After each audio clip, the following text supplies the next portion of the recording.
There is a secret in this story that most people won't see coming.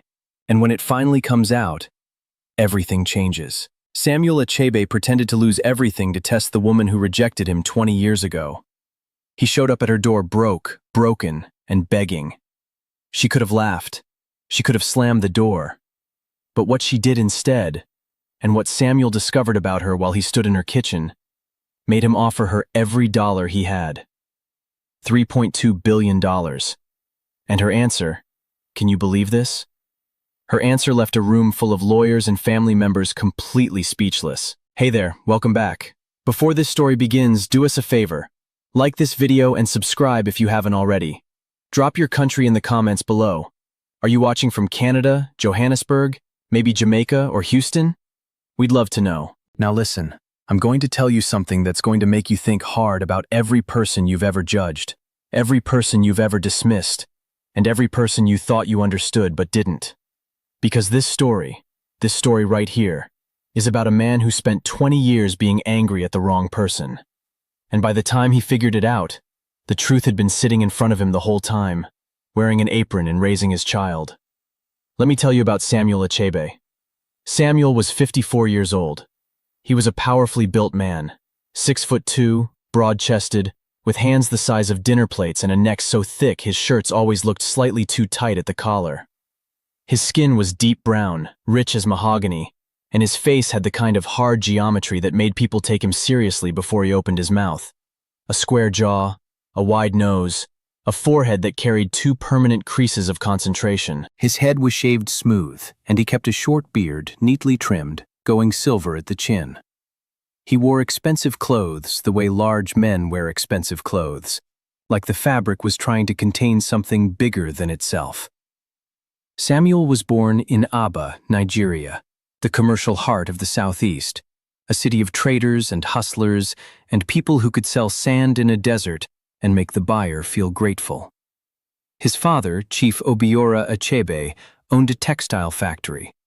His mother, Adeze, was a school teacher who believed that education was the only ladder that couldn't be pulled up behind you.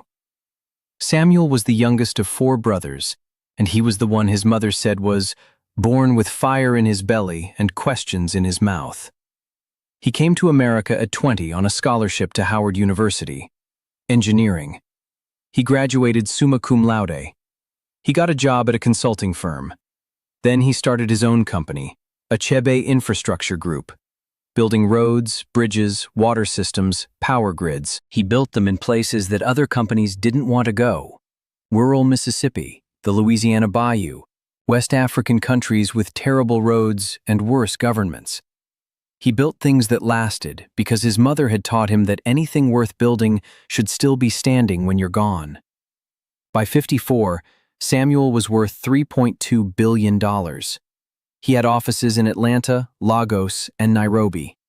He had a house in Buckhead with 7 bedrooms and a pool he never used. He had everything a man could want, except the thing he actually wanted, which was an answer to a question that had been burning in his chest for 20 years. Why did she say no? Now let me tell you about the woman, because this is where the story really starts. And I'm going to tell you something about her that's going to make your blood boil. Not at her, but at the people around her. Her name was Nkechi Eze. Nkechi was 52 years old. She was a small woman, 5'3", 120 pounds, with the kind of quiet beauty that doesn't shout, but stays with you. Dark skin, smooth and clear, high forehead, full lips that looked serious in repose, but transformed her whole face when she smiled, which was often, despite everything, which tells you more about her character than any description I could give. She wore her hair in short, natural twists, and she dressed simply, cotton dresses in bright colors, flat shoes, an apron during the day because Nkechi cooked.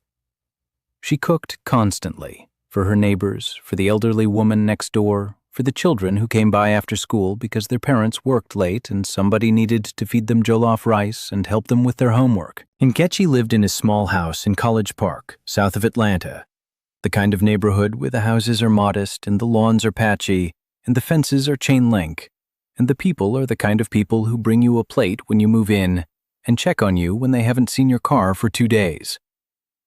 Her house had 3 bedrooms, one for her daughter Amara, and one she kept as a sewing room where she altered clothes for extra money the way her mother had taught her in Enugu.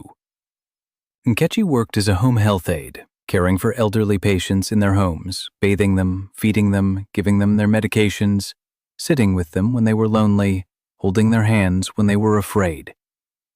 She earned $14 an hour. She worked 50 hours a week. She'd been doing this for 18 years. And here is the part that's going to make your blood boil. 20 years ago, Nkechi and Samuel were engaged to be married. They met at a Nigerian community gathering in Atlanta, a fundraiser for a hospital in Aba. Samuel was 34, already wealthy, already building his empire. Nkechi was 32, working as a nurse's aide, living in a 1-bedroom apartment, sending money home to her mother in Enugu every month. Samuel walked into the room and saw Nkechi standing by the buffet table, holding a plate she hadn't eaten from, laughing at something a friend had said. He walked straight to her. He didn't stop at other tables. He didn't make small talk with the businessmen who wanted his attention. He walked to Nkechi like a compass needle swinging north. They dated for a year. Samuel was, for the first time in his driven, ambitious, fire-in-his-belly life, happy. Not successful happy, the real kind, the kind that makes you laugh for no reason and sleep deeply and forget to check your phone. Nkechi was the reason. She was warm where he was hard. She was patient where he was urgent. She listened. Not the polite listening of a person waiting for their turn to talk, but the deep listening of a person who genuinely wants to understand what you're saying and why you're saying it. Samuel proposed. A ring that cost $40,000. A restaurant he rented for the night. Musicians. Flowers. The whole production. Because Samuel did everything big.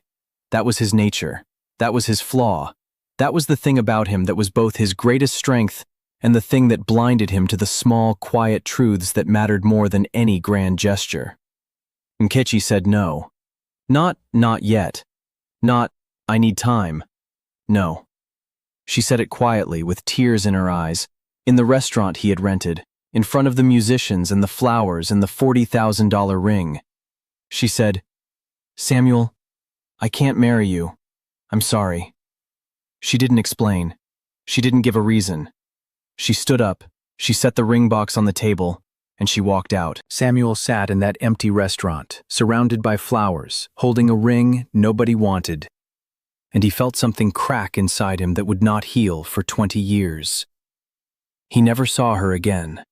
He never called. His pride, that enormous Nigerian eldest son billionaire pride, would not allow it. A woman had said no to Samuel Achebe. That was unforgivable. Not because he was cruel, but because he was proud, and pride, when it is wounded, becomes the cruelest thing of all. For 20 years, Samuel carried the rejection like a scar on his chest. He married another woman, a beautiful woman named Falake, from a good family, who was everything his mother approved of and nothing his heart needed. They had no children. They divorced after 7 years. Falake said, "You're still in love with whoever she was." Samuel said, "I don't know what you're talking about." They both knew he was lying. And now, 20 years later, Samuel decided to find out the truth. Why did she say no? Why did she walk out? What was she hiding? But Samuel had no idea what he was about to discover. Samuel hired a private investigator. Not to find Nkechi, he knew where she was. He had always known. He had tracked her the way a person tracks a wound, not to heal it, but to make sure it was still there, still hurting, still proof that he had been wronged. He knew she lived in College Park. He knew she worked as a home health aide. He knew she had a daughter named Amara, who was 19. Wait, 19? Samuel did the math. 20 years ago, Nkechi said no. 19 years ago, she had a daughter. The timeline was tight, impossibly tight, unless the pregnancy started before the proposal, unless Nkechi was already pregnant when she said no. Samuel's blood went cold. He called the investigator. "Find out everything about the daughter, everything." The report came back in 2 weeks. Amara Ez, 19 years old, Born at Grady Memorial Hospital in Atlanta. Father's name on the birth certificate? None listed. But the investigator had gone deeper. Medical records, school records, DNA databases. And he found something that changed everything Samuel thought he knew. Amara Eze looked exactly like Samuel Achebe. The same square jaw, the same wide nose, the same deep-set eyes. She was studying engineering at Georgia Tech, Samuel's alma mater. She had his hands, large, capable, designed for building. Samuel had a daughter, a 19-year-old daughter he had never known about. A daughter Nkechi had raised alone on $14 an hour for 19 years. A daughter who was studying engineering at the same university where Samuel had begun his empire. And Nkechi had never told him. She had said no to his proposal, walked out of his life, and raised his child without him. Without a penny of his money, without his name, without a single phone call asking for help. Why? Samuel's rage was volcanic. 20 years of rejected pride, combined with the discovery that he'd been denied his own child, erupted into something enormous and dark and irrational. He didn't think. He reacted. He decided he was going to confront Nkechi, but not as Samuel Achebe, the billionaire. As nobody. As a broken man. He wanted to see her face when she looked at a man with nothing. He wanted to see if the woman who rejected a billionaire would also reject a beggar. He wanted proof that she was what he had spent 20 years believing she was. Cold, calculating, heartless. He dressed down. Old clothes, scuffed shoes. No watch, no ring, no cologne. He drove a borrowed car, a 10-year-old Honda with a dent in the fender. He parked on Nkechi's street in College Park and walked to her front door on a Saturday morning in November. He knocked. Nkechi opened the door. She was wearing an apron, flour on her hands, the smell of chin-chin frying behind her. She looked at Samuel. 20 years of distance, 20 years of aging, 20 years of a face she had never forgotten. She recognized him instantly, but she didn't gasp. She didn't slam the door. She didn't scream or cry or collapse. She looked at him, at the old clothes, the scuffed shoes, the hollow expression he was performing, and her face did something that Samuel did not expect. It softened. "Samuel," she said quietly, "you look tired. Come inside. I just made chin-chin." He walked into her house. The house was small and warm and smelled like palm oil and sugar and something baking. The walls had photographs. Amara at every age. Amara as a baby. Amara at 5, missing her front teeth. Amara at 12, holding a science fair trophy. Amara at 18, in a Georgia Tech sweatshirt, grinning. Amara with Samuel's jaw and Samuel's eyes and Samuel's fire. Samuel looked at those photographs and felt the ground shift beneath him. "Why?" he said. His voice was raw. "Why didn't you tell me?" Nkechi set the chin-chin on the kitchen table. She wiped her hands on her apron. She sat down across from him. She folded her hands. "Because your mother told me not to." The room went still. "My mother?" Samuel whispered. Nkechi told him. The truth she had carried for 20 years. 3 weeks before Samuel proposed, Nkechi discovered she was pregnant.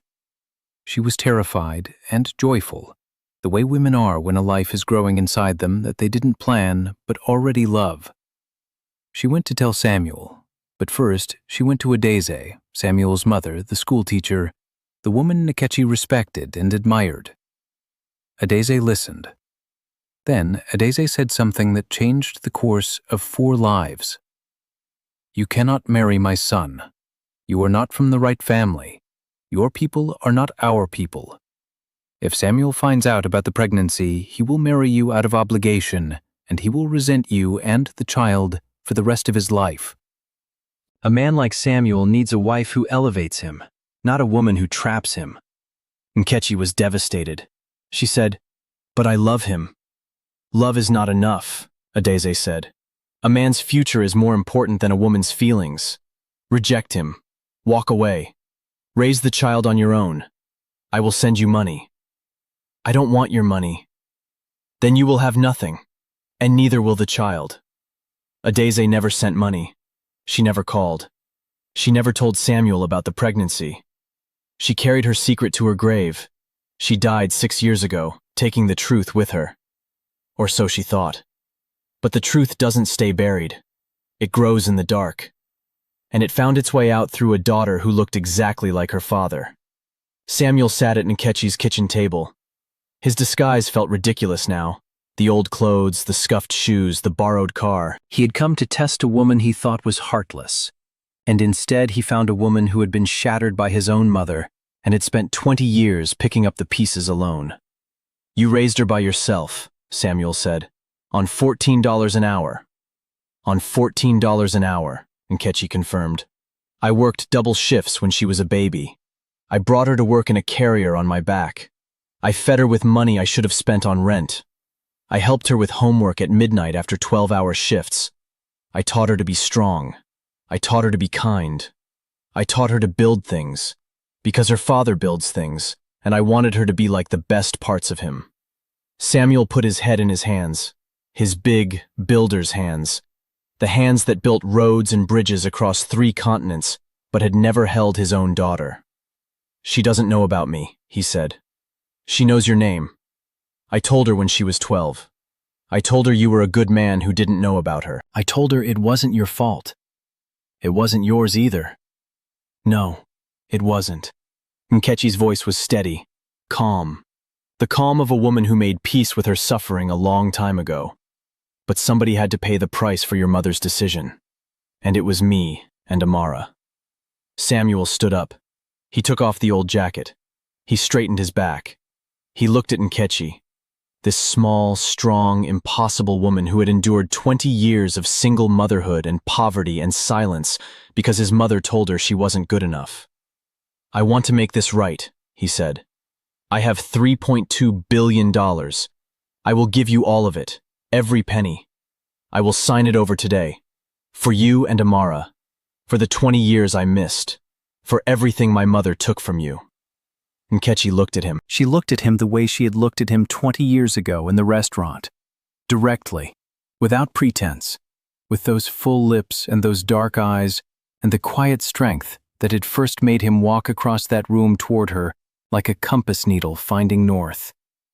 No, she said. Samuel stared. No? No. I don't want your money, Samuel. I didn't want it 20 years ago, and I don't want it now. Then what do you want? Nkechi stood up. She walked to the wall of photographs. She touched one. Amara at 5, missing her front teeth, holding a crayon drawing of a bridge. I want you to meet your daughter, she said. That's all I've ever wanted. Not the ring, not the restaurant, not the $40,000 on your finger. I wanted you to know her. I wanted her to know you. I wanted you both to have what your mother took from you. Each other. Samuel's eyes filled. His chest heaved. This man, this 6'2", $3 billion, bridge-building, empire-running man, stood in a small kitchen in College Park and cried like a boy. Your mother was wrong about me, Samuel, Nkechi said. I was never trying to trap you. I was trying to love you. And when your mother told me that my love wasn't enough, that I wasn't enough, I believed her. I was 32 years old and scared and pregnant and alone, and the most powerful woman in your life told me I wasn't worthy of her son. So I left. She paused. Her voice dropped to barely a whisper. But I raised a daughter who is worthy of everything. She is brilliant. She is kind. She has your fire and my patience. She is the best thing I have ever made. And I made her on $14 an hour, without a husband, without a family, without anyone telling me I was doing it right. I made her anyway, and she is magnificent. Samuel wiped his face. He looked at the photograph of Amara, 19 years old, Georgia Tech sweatshirt, his jaw, his eyes, his fire. His daughter. His. "When can I meet her?" he whispered. "She's at the library. She'll be home at 4. Samuel looked at the clock on the kitchen wall. It was 2:15.